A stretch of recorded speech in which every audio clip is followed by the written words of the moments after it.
Out of 380 flamethrower operators deployed on Iwo Jima, only 18 came out of the island alive. They had a life expectancy of just 4 minutes on the battlefield, but they were described as the best, and at the same time, the worst weapon US Marines had there. But their story is far more horrific than it seems, and now you're going to see why. When people talk about the Pacific War, they usually mention places like Guadalcanal or Okinawa, but Iwo Jima was a different kind of fight altogether. The island itself is only about 8 square miles, sitting in the middle of the Pacific, between the Marianas and mainland Japan.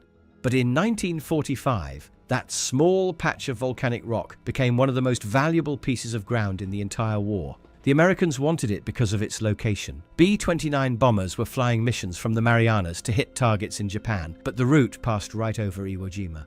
That meant Japanese radar and fighters based there could track and intercept them. Even more importantly, if the US took the island, they could use it as a forward base for fighter escorts, emergency landings, and for launching shorter bombing missions with heavier payloads. The Japanese, of course, knew all of this. They had no illusions about the importance of Iwo Jima, and they fully expected an American invasion. But instead of meeting it head-on at the beach, like they had on other islands, they decided to approach this one differently. They studied the previous battles, Tarawa, Saipan, Peleliu, and they learned that surface defenses didn't work. Naval artillery and airstrikes would destroy a major portion of them before the first wave of troops even hit the beach. So this time, they went underground. General Kuribayashi was in charge of the defense. He was an experienced officer who understood the situation perfectly. He knew he wasn't going to win. He didn't even expect to survive, but his goal was to bleed the Americans for every inch of ground and delay their advance toward Japan. He figured that the longer Iwo Jima held out, the more time Japan had to prepare for the inevitable invasion of the home islands. American intelligence estimated no more than 13,000 Japanese defenders were on Iwo Jima. However, they underestimated that number by almost 10,000. And to make matters worse, nearly all of them were dug in. Over 11 miles of tunnels had been carved through the island's soft volcanic rock, which made excavation relatively fast. They built bunkers, pillboxes, machine gun nests, artillery positions and storage areas, all connected through underground pathways. Kuribayashi also had every inch of the island pre-measured. Artillery positions were already zeroed in on the likely landing beaches and strategic positions. Firing lanes were laid out to overlap and cover one another. There were no front lines in the traditional sense, just a network of positions that could support each other from different angles, with fallback routes below ground. When the US finally launched the invasion on February 19, 1945, they did what they always did. The operation began with days of heavy shelling and airstrikes. Battleships and cruisers pounded the island with everything they had. By the time the first wave of Marines landed, the entire coastline looked like it had been completely leveled, but almost nothing had actually been destroyed. As the first wave of Marines hit the shore, they found themselves trudging through loose volcanic ash, basically a deep layer of black sand. It sucked in boots, stalled vehicles, and made it nearly impossible to dig in and make cover. However, as the waves of Marines were landing on the beaches for nearly an hour, it was all quiet. No gunfire, no resistance. Marines were trying to get organized and move up the slope and inland. But then, just as the beach was packed with men, Kuribayashi gave the order. All at once, machine guns, mortars, and pre-sighted artillery opened deadly accurate fire. The result was devastating. Marines were hit in clusters, packed tightly on beaches with no cover. They suffered tremendous losses, but somehow, over the next hours, the Marines pushed inland, inch by inch, taking heavy casualties the entire way. And that's when they began to realize just how bad things really were, as they began to understand the defensive maze around them. Bunkers were cleared with grenades and satchel charges, but only one weapon could more or less effectively do the job. That's when the flamethrower came into play. You see, every time they thought they had cleared a position with explosives, Marines would move forward and Japanese troops would reappear and start shooting from behind. They were using the tunnel system to move under the Marines and pop up again in areas that were already supposed to be secured.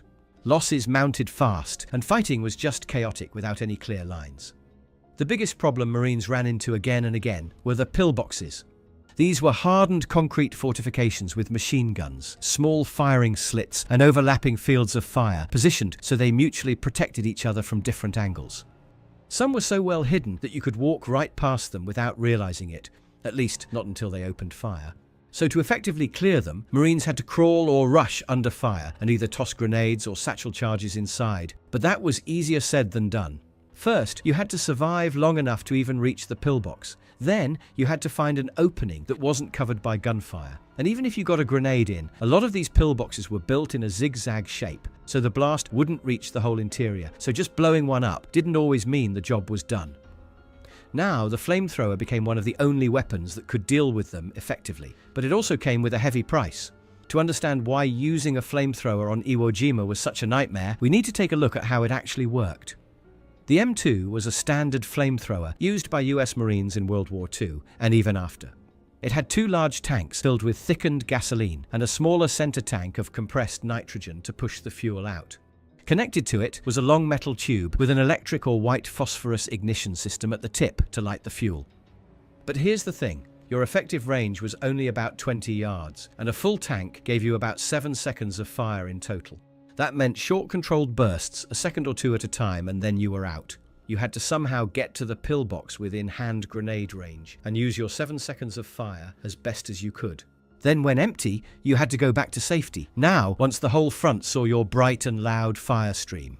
Japanese defenders knew exactly what a flamethrower would do to them if they let him come close. So the second they spotted a Marine with a distinctive huge 3-tank backpack moving forward, they gave it undivided attention with whatever weapons they had. The rest of the squad tried to suppress the enemy with rifle and machine gun fire to keep the flamethrower alive long enough to get in range. But with 70 pounds of gear on your back and well-constructed defences, it was everything but an easy thing to do. Being captured alive was perhaps a bigger fear than being shot. Because of their nature of taking someone's life in probably one of the worst possible ways, flamethrower operators weren't treated like regular prisoners. Execution on the spot if captured might be the best option you could hope for, but usually it was something different, much longer, and significantly more painful. There's one story from Iwo Jima when a flamethrower misfired as the Marine approached the cave entrance.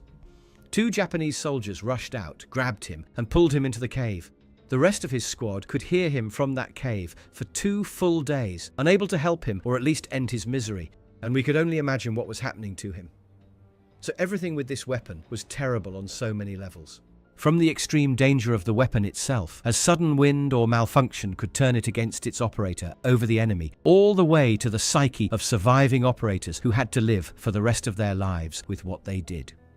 At that distance, you'd pretty much see, hear, and smell the consequences and effects of your weapon on enemy soldiers.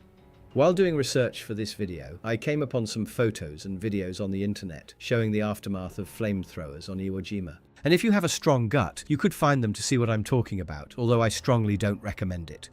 Sometimes, operators used a tactic called a wet burst. They would fire a few quick shots without using the igniter, basically soaking the target with fuel. Then, they'd follow it up with a lit burst to ignite everything at once. It increased the chance of completely neutralizing the bunker without anyone coming back later. In confined space, the stream of flame would immediately raise the temperatures to 2000 degrees and consume all oxygen. So even if soldiers inside weren't directly hit by the fire, they had a slim chance of surviving. Looking at a flamethrower firing on video gives nowhere near the actual impression of how loud and violent it really is. Even the operators were trained to take a long, deep breath before firing, as they couldn't breathe during the firing. But even with all those risks, flamethrowers were one of the only tools that actually worked on Iwo Jima. Still, with casualty rates that high, the Marines needed something that could carry that weapon into battle with a bit more protection and more capacity. That's when they brought in the tanks. These were M4A3R3, modified Sherman flame tanks. Instead of a main gun, they were fitted with a flamethrower system. They looked like regular Shermans from the outside until they fired. They now carried around 300 gallons of thickened fuel and could fire flames 3 times farther than the M2, up to about 100 yards. These flame tanks operated in coordination with infantry and regular tanks. But the same as with the handheld flamethrowers, once they opened fire, the whole front would concentrate on them. And carrying hundreds of gallons of fuel inside a metal box was not what tankers found interesting to do, as if they didn't already have enough risks. However, flame tanks were definitely the most effective weapon on Iwo Jima and played a major role in capturing the island. If you want to hear more stories like this, help us out with subscribing.